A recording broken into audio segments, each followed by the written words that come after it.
When we think of the origins of Arabs, most people tend to think of the south of the Arabian Peninsula, in places like Yemen, Saudi Arabia, or the Gulf states. But in fact, the first people to be called Arabs were tribes indigenous to the deserts of the Levant. These people were known as the Qedarites. To understand the origins of this tale, we have to delve farther back in time to ancient folklore and biblical legend.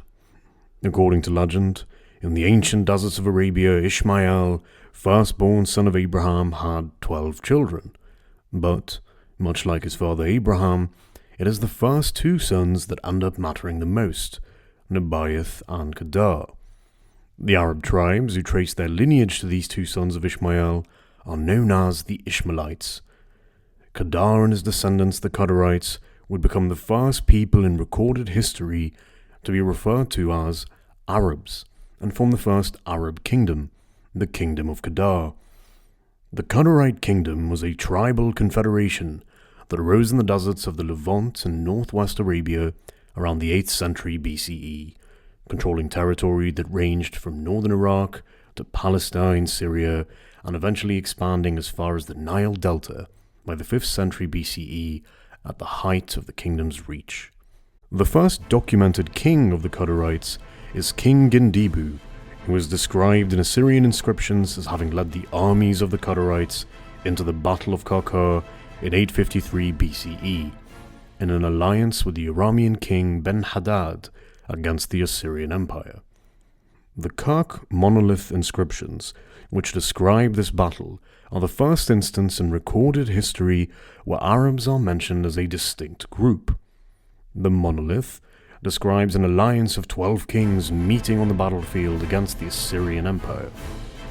As an amusing side note, 12 kings is an Akkadian term for any kind of alliance, regardless of the actual number of kings, which in this case were actually 11. This may be the reason why tribal alliances were always listed as consisting of 12 sons, 12 tribes, or 12 kings, but more on that in another video. Returning to our battle scene, the 12 kings, who were actually 11, met on the battlefield of Karkar, a village in modern-day northern Syria, a savage battle against the Assyrian Empire that would inflict thousands of casualties. It's not clear who actually won the battle, given that Assyrian royal inscriptions were notorious for never actually acknowledging defeat outright, given that they existed to boast about how great the empire was. But what is important here is that the Qedarites' interactions with regional neighbors, such as the Arameans, whether it was through trade or military alliances like in the Battle of Karkar, would go on to define the culture, language, and history of the land as we know it. For example, the Qedarite tribes spoke Old Arabic, but as the Arabic alphabet had not been invented yet, they used the Aramaic alphabet to write. Qedarite people used a mixture of Aramaic personal names, like Hazael, and Arabic ones, like Zabibi, and Arabic dialects in the Levant, in modern-day Palestine, Syria, Lebanon, and Iraq, still feature distinct Aramaic influences to this very day. The cultural and religious practices of the Qedarites and other North Arabian tribes maintain continuity to this very day. We see the arrival of things like the distinction of Qedarite Arabs as either Bedouin, nomadic, or sedentary, living in villages or encampments, the style of Bedouin tent fabric, sheep and goat trading practices, and the emergence of Arabic poetry as a deeply entrenched art form of these people of the desert.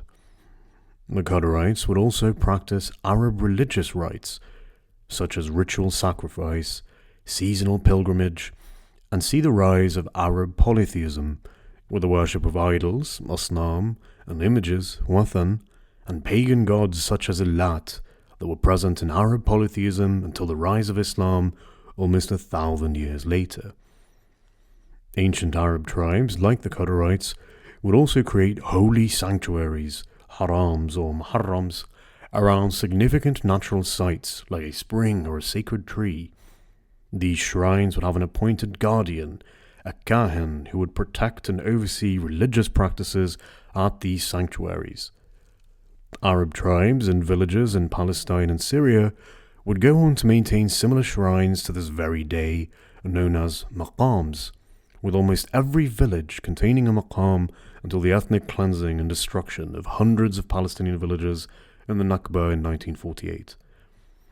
The Qedarites' legacy is also carried on in the genealogy of prominent Arab tribes today, throughout the Levant and all over the Arabian Peninsula, where Ishmaelite Arabs trace their ancestry to Qedar, the son of Ishmael, and carry the torch of this ancient tribe's identity and its connection to the land.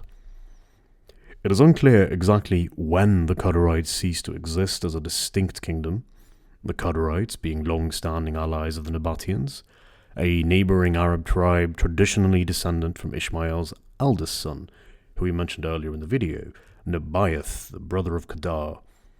With the Nabatean kingdom eventually becoming a vassal state of the Roman Empire, it is believed the Qedarites would gradually be absorbed into the Nabatean kingdom by around the 2nd century BCE, who would carry on the legacy of the Qedarites' religion, language, and cultural practices for many more centuries.